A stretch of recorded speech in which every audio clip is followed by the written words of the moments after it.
자, 우리 하나님의 말씀 봅시다. 에스겔서 37장 1절에서 10절 말씀까지입니다. 다 찾으셨죠? 교독하겠습니다. 여호와께서 권능으로 내게 임하시고 그의 영으로 나를 데리고 가서 골짜기 가운데 두셨는데 거기 뼈가 가득하더라.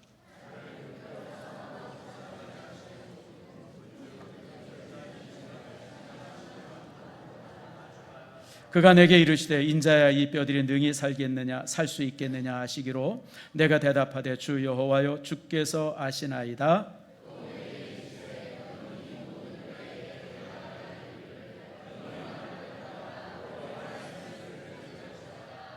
주 여호와께서 이 뼈들에게 이같이 말씀하시기를 내가 생기를 너희에게 들어가게 하리라 너희가 살아나리라.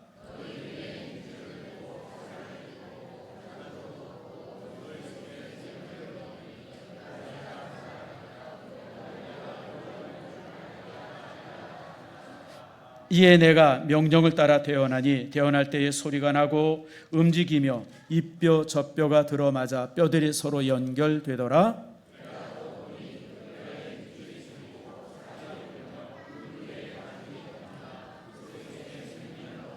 또 내가 내게 이르되 인자야 너는 생기를 향하여 태어나라.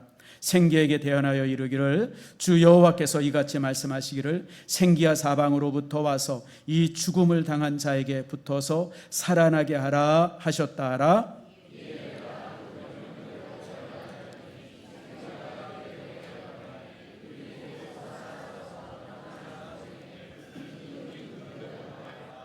아멘. 기도하겠습니다.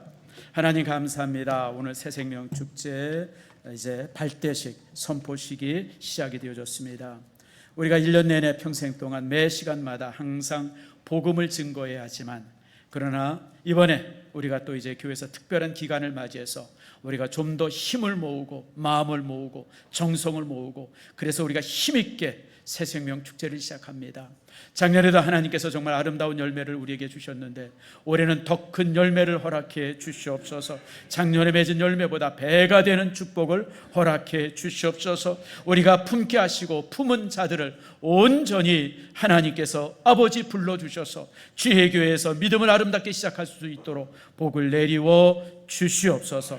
오늘 이 시간 말씀을 나눌 때 말씀의 권세가 우리 모두에게 아름답게 임하기를 소망합니다. 하나님 축복해 주시옵소서. 예수님의 이름으로 기도드립니다. 아멘.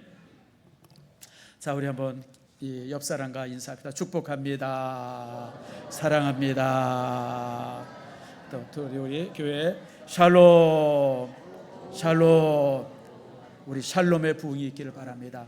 우리 혹시 여기 이제 주일학교 학생들이 많이 왔는데 우리 주일학교 학생 한번 다 같이 쳐다봅시다.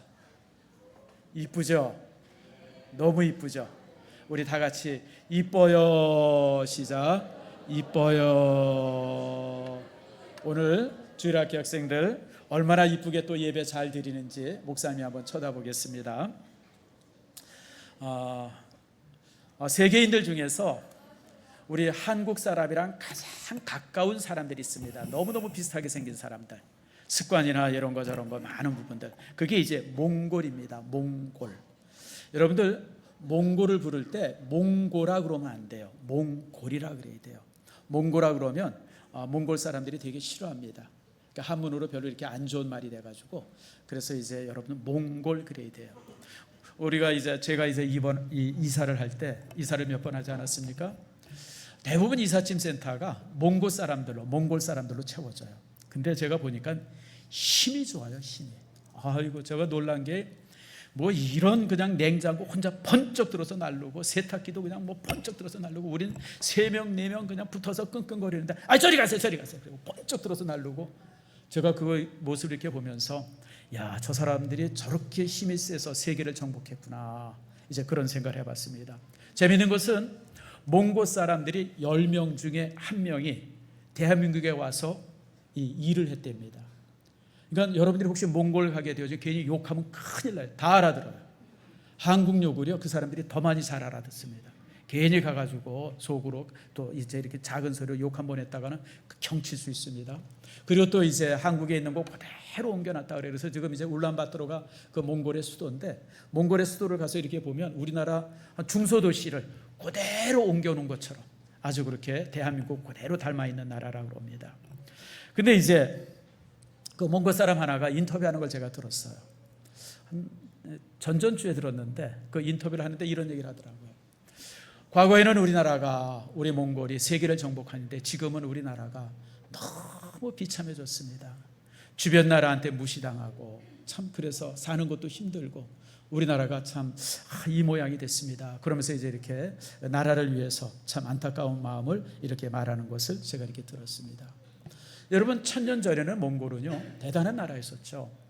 근데 참 우리가 가만히 살펴보면 정말 신기해요. 뭐가 신기하냐면 1000년 전에 몽골이라고 하는 땅은요 유목민들만 흩어져서 살았던 정말 척박한 땅이었어요. 그래서 이 몽골이라는 땅에 보면 이렇게 메르키디안인이라든지 타타르인이라든지 한 수십 종의 족속들이 막 흩어져 살았고요. 그리고 서로 싸웠습니다. 서로. 그래가지고 아무튼 몽골 그 초원은 잡놈들의 천국이었었어요. 제가 욕을 해서 미안합니다. 왜냐하면 서로 그렇게 서로 죽이고 또 죽이고 이게 일이었었어요. 그러니까 징기스칸도 이래요. 징기스칸의 아버지가 예수인가 그런데 이렇게 지나가다가 어떤 남자가 장가 가는 걸 보고 쳐들어가 가지고 그 이제 사람들을 죽이고 부인을 뺏었어요. 그리고 자기 부인을 삼습니다. 그래서 낳은 아들이 징기스칸이에요. 근데 문제는 뭐냐면 이게 이제 역사적인 미스테리 중에 하나인데 징기스칸이 진짜 이 아들인지 가짜, 그러니까 전 남편의 아들인지를 확실하게 알 수가 없어요. 근데 역사를 이렇게 그 책을 이렇게 읽어보면 징기스칸의 아버지 예수이가 이 첫째 아들을 그렇게 싫어했답니다. 아주 사람같이 보질 않았대요. 그래서 이제 다른 종족에 그냥 이렇게 그냥 갖다 이렇게 그냥 뭐 이렇게 버리고 무슨 이렇게 전쟁 나고 이러고 그러면 그 자기 아들 큰 아들은 남겨두고 다른 사람들만 데리고 가고, 그래서 이제 많은 사람들이 아마 징기스칸은 그 징기스칸 아버지 예수의 아들이 아닐 것이다. 보통 이제 그렇게 추정을 많이 해요. 근데 그 역사가 그대로 돼요. 여러분, 징기스칸의 아버지도 이제 어디에 갔다 오다가 그 이제 적군들을 만납니다. 그 사람들을. 그래서 이제 독살당하고, 또 징기스칸도 결혼을 했는데 약혼을 했는데 그 이제 그 반대편이 쫓아와 가지고 징기스칸의 아내를 빼앗고, 그래서 징기스칸의 아들, 첫째 아들이 부치라고 하는 아들인데 그 부치라고 하는 아들이 징기스칸의 진짜 아들이 아니에요. 끌려가서 낳은 아들이에요. 그 둘째부터가 징기스칸의 아들이에요. 그래서 이 징기스칸이 이제 이렇게 이 아들들에게 땅을 줄 때 부치는 제일 먼데 땅을 줍니다. 그게 이제 러시아 땅을 줘요. 그쪽에 가서 왕노릇하라고. 왜냐하면 형제들이랑 피가 다르기 때문에 그래요. 아무튼 여러분, 이제 이런 게 이제 그 몽골 사람들 얘기인데, 근데 여러분 정말 놀라운 것이 그 당시 몽고의 인구가 몇 명이냐면 100만에서 200만 사이였었어요. 100만에서 200만. 우리나라 그 당시 고려는 얼마인지 아세요? 대략적으로 고려 인구를 1000만으로 칩니다. 근데 1000만의 인구를 가졌던 이 고려가 그 100만에서 200만 사이밖에 안 되는 인구를 가졌던 그 몽고인한테 아주 그냥 쑥밭이 되도록 아주 그냥 나라가 절단이 나죠. 근데 우리는 그래도 좀 덜해요. 나라가 이제 충렬왕이 좀 머리를 잘 쓰고 뭐 이래가지고 나중에 부마국이 되는데, 여러분 그 당시 멸망당한 송나라는요 인구가 몇 명이냐면 1억이었습니다. 1억의 인구를 가지고 있던 송나라가 100에서 200만 밖에 안 되는 그 작은 조그만 나라한테 그냥 아주 그냥 완전히 멸망을 당하죠. 뭐 그것뿐만 아닙니까? 여러분 그 당시 몽골군의 숫자를 대략적으로 10에서 20만 정도로 보는데 그 인구 가지고 이 아시아 전체를, 이 동아시아 전체를 지배하고 뭐 이제 이 청나라도 멸망시키고, 그 다음에 이제 이 주변의 나라들 다, 그 다음에 호라즘 멸망시키고, 그리고 그냥 간 김에 그냥 저기 그냥 유럽 헝가리라든지 폴란드라든지 러시아를 완전히 쑥밭을 만들고 세계에서 가장 큰 나라를 만들어요. 그래서 여러분들 몽골이라고 하는 나라는 신비 중에 신비입니다. 아니 어떻게 이런 작은 인구를 가지고, 이 작은 사람들을 가지고 전 세계를 어떻게 정복하고 지배할 수 있을까? 하나입니다. 한 사람의 위대한 사람, 징기스칸이라고 하는 한 사람이 위대한 꿈을 꾸고 그가 그렇게 이제 지도자가 되어졌을 때 그렇게 흩어져 있고 정말 엉망이었던 초원을 하나로 뭉치게 하고 그리고 그들 군사를 가지고 주변을 그렇게 정복하는 그 위대한 일들을 이루죠. 그래서 여러분들, 이런 꿈을 꾸고 있는 한 사람이라고 하는 것이 정말 놀라운 일이에요. 저도 참 항상 그런 역사를 이렇게 바라볼 때마다 세상은 많은 사람이 바꾸는 게 아니라 한 사람이 바꾸는구나, 이런 모습들을, 이런 것들을 종종 보게 되어지는데, 아무튼 이제 이 역사 보면 그런 부분이 많고 또 그런 것에 있어서 대표적인 케이스가 사실 이제 징기스칸 같은 사람이죠. 자, 여러분, 제가 오늘 이렇게 징기스칸 몽골 얘기를 장황하게 한 이유는 바로 이제 이 에스겔 때문에 그렇습니다. 하나님께서는 에스겔에게 그런 위대한 꿈을 꾸기를 원하셨어요. 그러니까 징기스칸은요, 여러분, 아주 어렸을 때 볼모로 잡혀가 가지고요, 볼모 생활을 이게 10여 년 이상 합니다. 그리고 징기스칸은요, 그렇기 때문에 제대로 교육받거나 훈련을 못 받아요. 그래서 여러분 아세요? 징기스칸은 글을 못 읽었어요. 자, 한글 읽을 줄 아는 사람 손 들어보세요. 못 읽는 사람. 나는 한글을 아직도 못 읽습니다. 여러분은 징기스칸보다 다 나은 사람이에요. 글을 읽을 줄 알아요. 징기스칸은 글을 못 읽었어요, 여러분들. 그런데 그가 세계를 정복하게 했다는 꿈을 가졌을 때 그런 놀라움을 가졌는데, 오늘 하나님께서 에스겔에도 똑같은 얘기를 하세요. 하나님께서 에스겔을 해골이 가득한 골짜기로 데려갑니다. 가서 보니까 그냥 골짜기라는 곳이 어떤 곳이에요? 여러분들 잘 아시는 것처럼 산과 산 사이가 이렇게 해진 곳이 골짜기 아닙니까? 그 골짜기에는 그냥 참 습기도 많고 지저분하고 이런 게 많죠. 근데 그 골짜기에 그냥 해골이 그냥 산더미 같이 쌓였는데 죽은 지가 너무 오래돼 가지고 그냥 그 뼈만 그냥 온 이 가득 차 있어요. 하나님께서 이제 그걸 바라보라 그러는 거예요. 그게 이제 이스라엘 민족의 지금의 모습인 겁니다. 지금 너희 민족이 저 골짜기에서 그냥 바짝 마른 해골처럼 너희들이 저렇게 지금 죽어 있는 민족이다라고 하는 거예요. 그런데 그걸 보여주신 목적이 뭐냐면, 이제 이스라엘 민족이 이처럼 이제 보잘것없다, 망했다, 끝났다, 절망적이다, 그걸 보여주는 것이 아니라 저 말라 빠진 저 해골을 바라보면서 군대의 꿈을 꾸라고 하는 거예요. 저들이 다같이 살아날 것이며 저들이 정말 위대한 군대가 되어질 것을, 그것을 꿈꾸라고 오늘 하나님께서 에스겔을 이렇게 이제 불러간 겁니다. 자, 본문의 모습 한번 봅시다. 여러분, 오늘 이 본문의 말씀은 여러분들이 너무 잘 아는 말씀이에요. 하나님께서 이제 에스겔에게 명령 말하죠. 뭐라고 말합니까? 자, 2절 말씀에 3절 말씀을 이렇게 말합니다. 자, 그는 내게 이르시되, 다 같이 한번 읽습니다. 시작. 인자야, 이 뼈들이 능히 살 수 있겠느냐 하시기로 내가 대답하되, 주 여호와여, 주께서 아시나이다. 이게 무슨 얘기예요?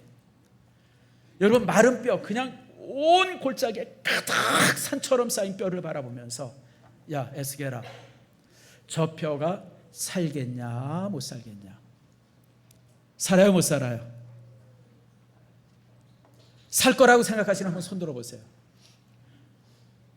못 살 거라고 생각하시는 분 대부분이에요. 여러분, 어떻게 살아요?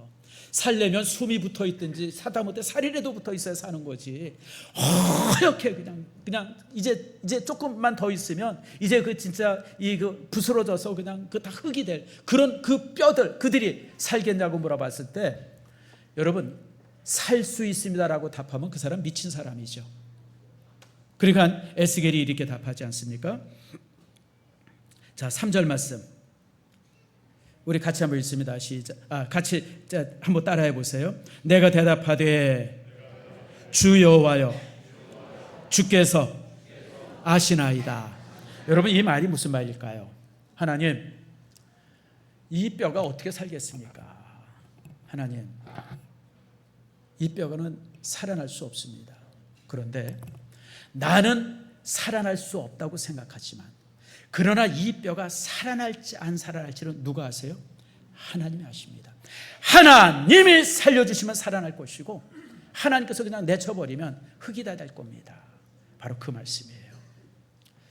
자, 여러분, 참 이 말씀이 우리에게 중요한 내용을 갖습니다. 여러분, 우리가 예수 믿는 사람이죠. 옛날에는 우리 교회 다니는 사람들을 예수쟁이라 그랬습니다. 여기 이제 50이 넘은 분들은 어렸을 때 교회 다녔을 때 에이 저 예수쟁이 이런 얘기 들어보셨던 분들 여럿 있을 겁니다. 예수쟁이, 우리 예수 믿는 사람들 그렇게 불렀죠. 여러분, 예수 믿는다는 게 무슨 뜻일까요? 뭘까요? 주일날 이렇게 성경 들고 교회 오면 이 예수 믿는 사람입니까? 예배 드리면 예수 믿는 사람입니까? 물론 맞죠. 근데 여러분, 예수 믿는 사람이란, 예수 믿는 사람, 여러분이 중요합니다. 따라서 하세요. 마른 뼈에서 생명을 보는 사람, 죽은 자가 다시 일어설 것이라고 믿는 사람, 그 사람이 예수 믿는 사람이에요. 우리 예수 믿는 사람과 예수 안 믿는 사람의 큰 차이가 있습니다. 주일날 놀러 가지 않고 낚시하러 가지 않고 골프 치러 가지 않고 교회에 나오기 때문에 그 사람이 예수 믿는 사람이 아니라, 예수 믿는 사람은 세상을 바라보는 시각이 달라요. 여러분들, 망가지고 무너지고 쓰러지고 엉망이 되어도 그것이 다시 일어설 것이라고 믿는, 하나님께서 함께 하시면 다시 설 것이라고 하는 믿음, 그 믿음을 가지고 있는 사람들, 그 사람이 바로 예수 믿는 사람이에요. 저는요, 이런 믿음 속에서 지금까지 살아왔고 이 믿음은 변함이 없어요. 저는 그래서 연약한 사람들, 뭐 그 다음에 이제 약한 사람에 대해서 절대 함부로 대하지 않습니다. 왜냐하면 그들이 앞으로 뭐가 될지 아무도 모르기 때문에 그래요. 제가 우리 교회에서 제일 잘 대해주는 사람이 누구냐면 영아부랑 유치부입니다. 제가 주일날 점심때만 되어지면 이만큼 초콜릿도 싸가고 뭐 아무튼 뭐 이렇게 애들 좋아하는 걸 이만큼씩 싸가지고 제가 4층에 가서 애들이랑 같이 밥 먹으면서 나눠주고 그래요. 왜 그런지 아세요? 앞으로 얘네들이 뭐가 될지 몰라요. 여기서 대통령이 나올지, 장군이 나올지, 훌륭한 재벌이 나올지, 위대한 사상가가 나올지, 문학가가 나올지 아무도 몰라요, 여러분들. 근데 저는 우리 아이들을 볼 때마다 항상 그런 꿈을 꿔요. 지금은 혹시 조금 모자른 것 같고 부족한 것 같고 어리석은 것 같지만 그들이 기적을 만드는 사람이 될 거예요.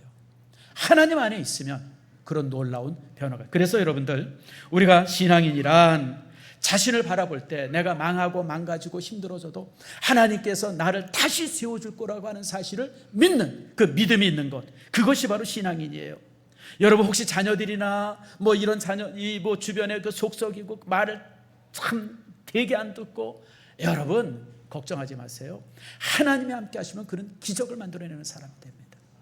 제가 요즘에 이렇게 프랑스 역사를 이렇게 읽다가 아주 신기한 사람 하나를 발견했어요. 생 쥐시퍼라고 하는 사람이에요. 여러분 잘 못 들어봤을 거예요. 프랑스 혁명의 진정한 영웅이 그 사람이에요.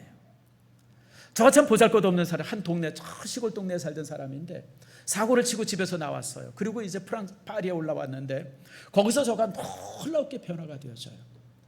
그래가지고 사실 프랑스 혁명의 최고의 영웅이에요. 근데 우리는 잘 몰라요. 우리는 그냥 나타난 사람들, 뭐 자코 베탕이라든지 당통이라든지 마라라든지 뭐 이제 그 나폴레옹이라든지 이렇게 이제 소설 속에 있는 사람, 유명한 사람들을 말하는데, 프랑스 사람들이 프랑스 혁명을 통해서 가장 존경하는 사람이 그 생 쥐시퍼라고 하는 사람이에요.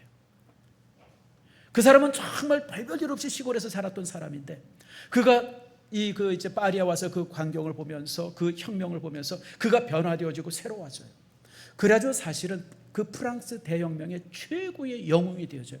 근데 저는 그가 참 마음에 들었던 게, 마지막에 이제 여러분들 그 이제 프랑스 대혁명 당시에 그 이제 그 혁명을 일으켰던 많은 사람들이 단두대 사형을 당하잖아요. 그 여러분 자코 베당이라고 여러분 아시죠? 그 무시무시했던 사람들. 근데 그 사람들이 막 사형을 당할 때 생 쥐시퍼가 피하지 않아요. 함께 했던 동지들이 죽을 때 그다가 얼마든지 도망칠 수 있고 숨을 수 있고 피할 수 있는 기회들이 수없이 많은데도 같이 가서 함께 죽어요. 그래서 참 인생이 젊어서 이렇게 마치는데, 저는 그런 사람들의 이렇게 삶을 보면서, 야, 하나님이 쓰시면 정말 이렇게 보잘것없는 사람도 이렇게 참 이렇게 위대하게 되어지는구나. 정말 시골에서 사고치고 도망 온 사람인데, 여러분 인생이 그래요. 여러분 자신을 너무 쉽게 포기하지 마세요. 그리고 주변 사람들을 너무 쉽게 포기하지 마세요. 하나님이 함께 하시면요, 그는 기적을 만드는 사람이 되어집니다. 자, 여러분 성경 말씀 하나 볼까요? 빌립보서 4장 13절, 내가 너무 좋아하고 여러분들한테 수없이 얘기하는 말씀입니다. 같이 한번 읽어봅시다. 시작. 내게 능력 주시는 자 안에서 내가 모든 것을 할 수 있느니라. 아멘 하십니까? 하나님이 함께 하시면 나는 뭐든지 할 수 있어요. 우리 여기 주일학교 학생들만 한번 따라하세요. 하나님이 함께 하시면 나는 대통령도 할 수 있습니다. 할 수 있어요? 누가 얘기를 했어? 주원이가 그랬구나. 얘 대통령 될 거예요. 여러분, 이게 믿음이에요. 우리가 신앙이라는 것이 바로 그거예요. 나는 지금 보잘것없는 것 같고 나는 약한 것 같고 그렇지만 주원이처럼 하나님이 함께 하시면 내가 왜 대통령을 왜 못해? 자, 우리 다시 한번 우리 주일학교 학생 따라합시다. 하나님이 함께 하시면 나는 제2의 블랙핑크가 될 겁니다. 우리 주일학교 학생들, 저 이쁜 학생들이 왜 안 되겠어요? 하나님이 함께 하시는데.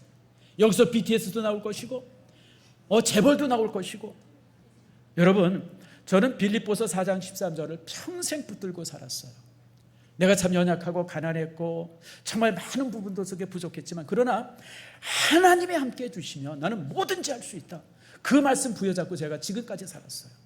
사랑하는 성도 여러분, 여러분에게 이 믿음이 있기를 바랍니다. 여러분, 이게 믿음이에요. 다른 게 믿음 아니야. 나는 망가졌기 때문에, 나는 깨졌기 때문에, 나는 부서졌기 때문에, 나는 이런 약점들이 아니야. 여러분들, 하나님이 함께 하시면 약점이 장점됩니다. 아십니까?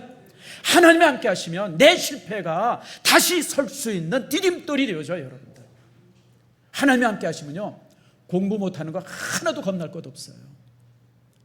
여러분, 우리 주일학교 학생들, 여러분 엄마 아버지 중에 공부 잘하는 사람 있어요, 없어요? 따라합시다. 없다. 다 여러분들보다 못했어. 그런데도 지금 얼마나 엄마 아빠가 지금 얼마나 놀라워요. 여러분들은요, 엄마 아버지보다 훨씬 뛰어난 사람 될 거예요. 여기서 대통령도 나올 것이고 장관도 나올 것이고 여기서 대장도 나올 것이고 여기서 정말 대법원장도 나올 것이고 국회의장도 나올 것이고 저는 그런 기대가 있어요. 자, 우리 주일학교 학생들, 앞으로 그렇게 높아지면 나 잊으면 안 돼. 나한테 초콜릿 받은 사람들 나 잊어버리면 안 돼. 목사님이 옛날 나 어렸을 때 초콜릿 주셨지, 사탕 주셨지, 나한테 뭐 주셨지 기억하고 그냥 조금씩 줘. 여러분, 그게 믿음이에요. 저는 우리 믿음의 사람들이 뭐가 다른가라고 바라볼 때 믿음의 사람은 딴 게 아니에요. 폐허 속에서 다시 세워지는 걸 바라볼 수 있는 사람이 믿음의 사람이에요. 무너짐 속에서 다시 세워지는 걸 봐야 돼요. 다 깨어지고 실패하고 모든 것이 절망인데 그것이 다시 일어설 것이라고 하는 주 안에서 하나님이 함께 하시면 다시 세워질 거라고 하는 그 믿음을 갖는 것, 그것이 바로 믿음이에요. 여러분들이 이런 믿음을 갖기를 축복합니다. 그런데 그런 놀라운 일을 이루기 위해서 하나님께서 우리에게 중요한 사실을 두 가지를 말해줍니다. 내가 가만히 있는다고 해서 내가 가만히 기대만 한다고 해서 그게 되어지지 않아요. 중요한 것은 하나님의 말씀에 순종해야 돼요. 말씀을 전해야 돼요. 자, 오늘 본문의 말씀 한번 봅시다. 7절 말씀, 자, 한번 따라하세요.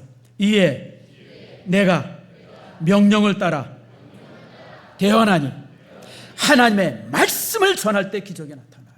여러분, 우리 한 사람 한 사람은 참 보잘것 없어요. 여러분이 알다시피 저라고 하는 존재가 그렇게 여러분 앞에 이렇게 서서 설교할 만한 존재가 아니잖아요.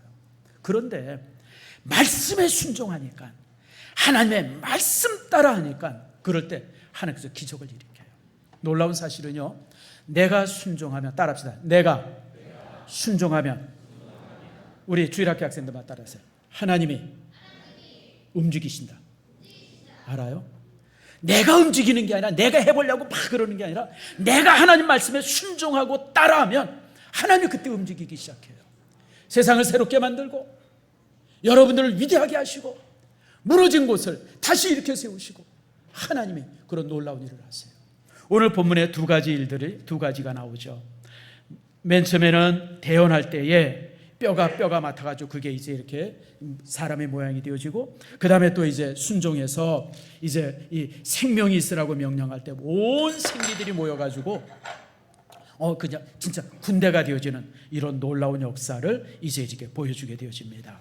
그러므로 우리 학생들, 여러분들이 위대한 사람이 되기를 위하고 하나님 안에서 정말 하나님 앞에서 큰 일을 하기를 원한다 그러면 말씀에 순종하는 사람이 되기를 축복합니다. 하나님의 말씀에 순종하면, 하나님의 하려는 대로, 말씀대로 하려는 대로만 하면 하나님은 여러분들을 위대하게 만들어 주실 거예요. 자, 그런데 오늘 여기 말씀을 보니까 하나님께서 만든 사람이 어떻게 되냐면, 자 10절 말씀 봅시다. 하나님이 누구를 만들었냐면 10절을 같이 한번 읽겠습니다. 시작. 이에 내가 그 명령대로 대언하였더니 생기가 그들에게 들어가매 그들이 곧 살아나서 일어나 서는데 극히 큰 군대더라. 여러분, 마른 뼈가 뭐가 됐어요? 마른 뼈가 뭐가 됐어요? 군대가 됐어요. 군대가. 정말 저것이 살아날까 안 살아날까, 정말 저게 그 죽었던 저 뼈들이 그냥 살아날까, 그것을 걱정했는데 단순히 살아난 정도가 아니라 군대가 됐어요. 군대. 큰 군인이 됐어요. 무슨 얘기인지 아세요? 하나님께서 세운 사람들은, 하나님께서 그 생명을 준 사람들은 하나님 앞에 이처럼 군대가 되어진다라고 하는 겁니다. 그냥 보잘것없는 사람이 아니라, 그저 그냥 밥만 먹고 사는 사람이 아니라, 돈만 버는 사람이 아니라 군대가 되어져. 하나님께서는 우리 믿음의 사람들을요, 왜 구원했냐면 군대가 되라고 구원한 거예요. 자, 출애굽기 19장 6절 말씀인데, 자 우리 한번 같이 읽어봅시다. 시작. 너희가 내가 대하여 제사장 나라가 되며 거룩한 백성이 되리라. 자, 이 말씀은 출애굽을 했을 때 애굽 백성들을 하나님께서 이렇게 애굽에서 이스라엘 백성들을 구원해낸 다음에 그들이 시내산 안에 딱 모였을 때 하나님께서 그들을 구원해낸 목적을 말하고 있어요. 야, 내가 너희들 왜 구원했는지 알아? 니들이 하도 고생하고 그래서 불쌍해서 구원해낸, 그게 아니에요. 하나님은 이스라엘 백성들을 애굽 땅에서 끌어낸 이유가 있어요. 그 이유가 뭐냐면 하나님께 제사장 나라가 되고 거룩한 백성이 되게 하는 거예요. 뭐가 되게 해요? 제사장 나라. 제사장 나라는 뭐예요? 그 주변에 믿지 않는 사람들을 다 이끌어서 하나님께 데려오고, 거룩한 백성이 뭐예요? 악한 권세, 사악한 권세, 우상 숭배하고 그리고 죄 짓고 그런 것들을 다 물리치고 하나님의 나라를 이 땅에 세울 그 위대한 영적 군대가 되게 하시려고 하나님께서 이스라엘 백성들을 구원해낸 거예요. 하나님의 목적입니다. 여러분, 오늘 이 말씀은 2000년, 3000년 전에 이스라엘 백성들을 향해서 한 말씀이기도 하지만 동시에 우리를 향해서 하신 말씀이에요. 대한민국은요, 이 시대에 제사장 나라가 되며 하나님의 거룩한 백성이 됩니다. 우리나라에 이제 선교사님들이 이 전도를, 선교를 시작한 것이 딱 얼마 되냐면 130년이 조금 넘었어요. 그런데 그 짧은 기간 동안에 여러분, 이 나라 국민의 4분의 1이 믿음의 사람이 됩니다.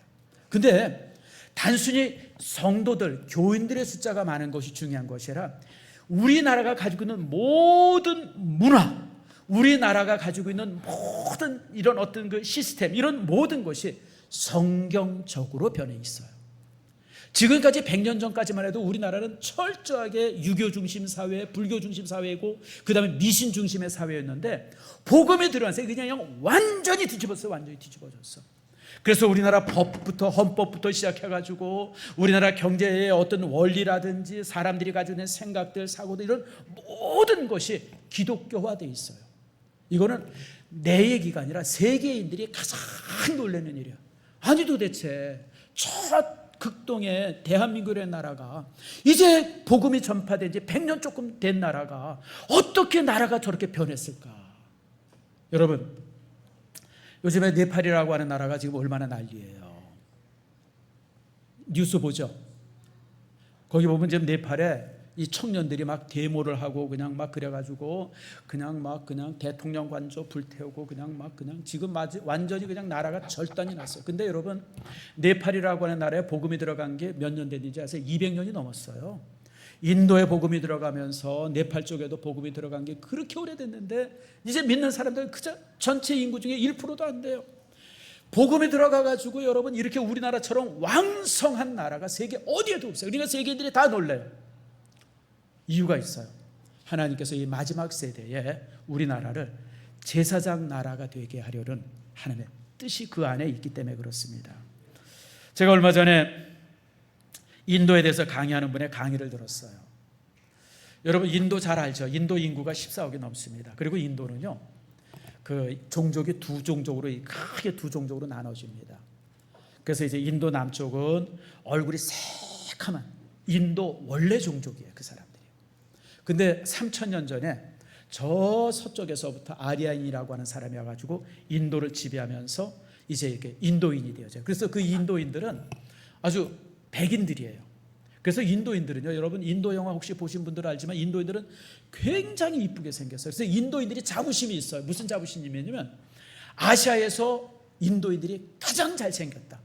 여자들도 가장 이쁘고 남자들도 가장 잘생긴 종족. 아시아에서는 이제 인도인이 최고다. 이런 자부심을 가지고 있었어요. 뭐 중국 사람들 이렇게 봐도 하나도 안 예쁘고, 저 몽골 사람들 아유 그냥 그렇고, 주변에 그냥 무슨 뭐 이렇게 베트남 사람들 뭐 이런 사람들 봐도 그냥 다 찌질하고, 인도인들은 덩치도 좋고 키도 크고 얼굴도 그냥 하얗고 그냥, 그래서 인도인이 최고로 잘생겼다고 생각을 했는데, 근데 요즘에 인도 사람들이 멘붕이 됐어요. 왜 멘붕이 됐냐면 저 아시아 동쪽 끝에 있는 조그만 나라 몽골이안들이 세계에서 가장 이쁜 사람으로 요즘에 인정이 되는 거예요. 여러분, 세계에서 제일 멋있는 남자 어느 나라 남자예요? 대한민국 남자래요. 지금 BTS가 어디 가면 난리도 아니야. 난리도 아니야. BTS 이름 다 외우는 사람 한번 손 들어보세요. 있을 것도 같은데. 지금 블랙핑크인가 하는 여자 중에 로제라고 있죠. 그 여자가 어디 떴다 그러면 공항이 그냥 마비가 돼버려요. 그러니까 인도인들이 너무너무 화가 나는 거예요. 지금까지는 자기들이 가장 잘생겼다고 생각했는데 이제는 한국 사람들이 제일 잘생겼다는 거예요. 그래서 여러분들, 제가 며칠 전에 뉴스에서 영국에 있는 장관이 하는 인터뷰를 하나 봤어요. 제가 한국에 간다 그러니까 우리 딸이 이만한 종이에다가 빽빽히 뭘 써줬어요. 그래서 뭘 써줬냐 그랬더니 한국에 가면 어디 가냐면 올리브영에 가서 화장품 사오라고. 화장품 먹는 걸 빽빽히 싸줘가지고 그걸 가져왔다는 거예요. 그래서 그거 올리브영에 가야 된다는 거예요. 지금 여러분 외국인들이 우리나라에 오면요, 어디 제일 많이 가면요, 다이소 제일 먼저 많이 가고요, 그 다음에 또 이제 무신사 가고요, 그리고 또 제일 많이 가는 데가 올리브영이래요. 왜? 화장품 사러. 왜 화장품 사러? 한국 여자처럼 이쁘려고. 그러니까 여러분 이게 너무 놀랍지 않아요? 정말 대한민국이 어쩌다 이렇게 됐는지 모르겠어요. 여러분 20년 전만 해도요, 우리 매스컴이나 이런 걸 통해서 가장 많이 듣던 얘기가 뭐냐면 헬조선이에요. 헬조선. 우리나라가 지옥 같다는 거예요. 그게 15년 20년 전만 해도 우리가 헬조선 그 얘기를 그렇게 많이 했는데 이제 헬조선 하는 사람 하나도 없어요. 세계 모든 사람들이 대한민국에 오는 것이, 한국에 오고 한국 사람이랑 뭐 이 거시기 하는 게 그냥 가장 큰 소망이에요. 그리고요, 또 제가 놀란 게 하나님께서는 한국 사람들에게 특별한 DNA를 주셨어요. 한국 사람 성격에. 그게 뭐냐면 한국 사람들은 체질적으로 세계를 향하는 기질을 가지고 있어요. 여러분, 선교라고 하는 것은 부자 나라가 하는 거예요. 그렇잖아요, 여러분. 선교는 부자. 근데 한국은요, 옛날 가난하게 살 때도 선교사들이 얼마나 나갔는지 몰라요. 심지어는 일제시대에도 선교사가 나갔어요. 중국에, 저 만주 쪽에 얼마나 많은 선교사들이 나갔는지 몰라요. 그리고 요즘도요, 제가 놀란 것 중에 하나가, 우리나라가 드라마를 만들잖아요. 무슨 뭐 이렇게 오징어 게임을 만든든지 아니면 뭘 만들면 우리나라에서 유행할 거로 만들지 않고 세계인들이 다 볼 것으로 만든대요, 드라마를. 노래도 만들면 세계인들이 다 부를 수 있는 노래로 만든대요. 그러니까 우리나라 사람들은 체질적으로 항상 세계를 향해요. 이게 왜냐하면 하나님께서 우리 민족에게 주신 특별한 기질이에요. 세계를 향하라고 하는, 세계를 정복하라고 하는. 그래서 여러분들, 하나님께서는 이 마지막 세대에 우리를 이처럼 영적 군대로 세우셨다고 하는 거 우리 잊지 말길 바랍니다. 우리 여기 이제 어른들은 이제 다 끝난 세대예요. 여러분들한테는 별로 기대가 없는데, 우리 주일학교 학생들, 이게 여러분들이 앞으로 가셔야 돼요. 우리 주일학교 학생들이 세계를 품고 온 세계에 나갈 수 있는 위대한 사람들이 되기를 축복합니다. 여러분들이 그래서 우리나라는 물건을 하나 만들어도 온 세계가 쓸 수 있는 물건들 만들고, 우리나라 관심은 우리나라에서 어떻게 잘 먹고 잘 살고 잘 팔려 이런 데 관심이 아니라 이 물건을 유럽에 갖다 놓으면 어떻게 잘 팔릴까, 미국에 갖다 놓으면 어떻게 잘 팔릴까. 여러분, 전에 제가 한번 러시아에 이제 단기 선교를 한번 갔었어요. 근데 선교사님이 그 얘기하더라고요. 이 기차를 타고 이제 가는데 이분이 하는 얘기가, 목사님, 러시아에서 기차를 타면 국률이 하나 있습니다. 그래서 뭐냐 그랬더니 라면을 사야 된대. 그것도 무슨 라면이냐면 뭐 도시락 라면이래나? 난 듣도 보도 못한 건데 이렇게 네모 반듯한 라면 하나 있더라고요. 뭐 도시락 라면이라고. 그걸 사서 그 이제 컵라면인데 그걸 사서 이 기차를 타는 게 러시아의 국률이래요. 국률. 모든 사람들이 타는. 근데 그게요, 러시아나 중국에서 그다음에 이런 다른 나라에서 만든 라면보다 값이 3배 4배가 비싼데도 다 그거 하나씩 들고 기차를 타는 거예요. 이거 있어야 됩니다. 대한민국은요, 한국에서 잘 팔리는 게 아니라 어디서 잘 팔리는 거? 러시아에서 잘 팔리는 거, 유럽에서 잘 팔리는 거. 이게 항상 한국 사람들이 기질이 세계를 향해요. 자, 그래서 여러분들, 하나님께서 이 땅의 마지막 세대에 우리를 이런 참 놀라움을 주셨죠. 자, 우리 마지막으로 말씀 하나 더 봅시다. 자, 17절 말씀. 자, 우리 한번 같이 읽겠습니다. 시작. 그 막대기들을 서로 합하여 하나가 되게 하라. 내 손에서 둘이 하나가 되리라. 여러분, 여러분, 오늘 여러분들이 집에 가시면 우리 어른들, 장년들은 에스겔서 37장을 몇 번 읽어보세요. 왜냐하면 이 에스겔서는 지금부터 2500년 전에 쓰였지만 특별히 이 37장은 우리 민족을 향해서 쓰여진 책이에요.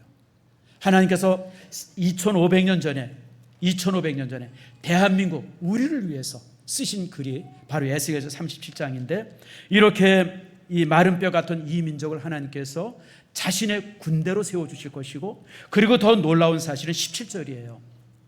둘이 하나가 되어진다. 갈라진 나라가 하나가 되겠다는 거예요. 사실 이스라엘이 남과 북이 갈라지지 않았습니까? 이스라엘이 북쪽은 이스라엘이고 남쪽은 유다 나라로 갈라진 채로 300년간 살다가, 그리고 이제 북쪽 이스라엘은 아수르에서 멸망당하고 150년 지나서 남쪽 유다가 멸망당해요. 두 나라가 이제 역사에서 사라져요. 지도에서 사라져요. 그런데 하나님께서 뭐라고 하냐면 두 나라가 다시 합해서 한 나라가 될 것이다. 한 민족이 될 것이다. 그걸 약속을 해요. 그래서 17절부터 28절 말씀까지 게어지는 말씀이 두 나라가 하나 돼서 통일이 되어져서 어떤 일들을 이룰 것인가를 말씀해 주고 있습니다. 위대한 나라가 될 것을 약속하고 있어요. 사랑하는 성도 여러분, 하나님께서 오늘 주신 이 말씀이 우리 민족을 향해서 주신 말씀인 줄 믿습니다. 여러분, 이제 말씀을 맺습니다. 오늘 우리가 새생명 축제가 시작이 되어졌어요. 우리가 할 수 있는 것은 말씀에 순종해서 전하기만 하면 돼요. 여러분, 다른 거 덧붙일 것도 없어요. 여러분이 설명할 것도 없고, 여러분들이 무슨 해설할 것도 없고, 뭐 설득할 것도 없어요. 그냥 말씀을 그대로 전하세요. 그럴 때 하나님께서 기적이 나타납니다. 오늘 에스겔이 아이고 하나님, 저 마른 뼈를 향해서 어떻게 살아나라고 얘기해요? 어떻게 저 마른 뼈를 향해서 시신처럼 서 있는 저걸 향해서 어떻게 생기가 들어가라고 명령해요? 아예 하나님 말도 안 되는 소리 하지. 그러지 않았어요. 하나님께서 명령하라 그러니까 명령했어요. 살아나라 그러니까 살아났고, 생기가 들어가라고 했으니까 생기가 들어가라고 명령할 때 살아나고 생기가 들어간 겁니다. 여러분들이 이 새생명 축제 때 순종하고 말씀대로 순종해서 기적을 이루는 축복이 있기를 축원합니다. 될까 안 될까 여러분들이 생각하지 마세요.